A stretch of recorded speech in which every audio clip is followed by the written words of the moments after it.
मफ़हूम हदीस है कि अल्लाह के रसूल सल्लल्लाहु अलैहि वसल्लम ने फरमाया, मुझे जो हिदायत और इल्म देकर भेजा गया उसकी मिसाल ऐसी है कि अल्लाह ताला ने खूब बारिश बरसाई तो एक ज़रखेज़ ज़मीन तो ऐसी है जिसने सारा पानी जज़्ब किया और खूब नबातात उस पर पैदा हुई। एक और ज़मीन जो थोड़ी सख्त है जिसमें कुछ पानी जमा हुआ और उससे अल्लाह ताला ने लोगों को फ़ायदा पहुँचाया।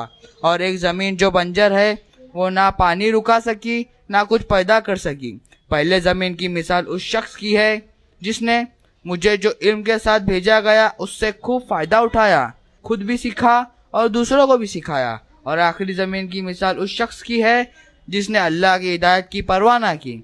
इस हदीस से ये मालूम हुआ कि अल्लाह और उसके रसूल सल्लल्लाहु अलैहि वसल्लम की हिदायत हक है और वो सब के लिए एकसा है, मगर इससे फ़ायदा उठाना यह हम पर डिपेंड करता है। अल्लाह से दुआ है कि वो हम सबको उसके हिदायत के लिए ज़रखेज़ ज़मीन बनने की तौफीक दे। आमीन। जज़ाकल्लाह।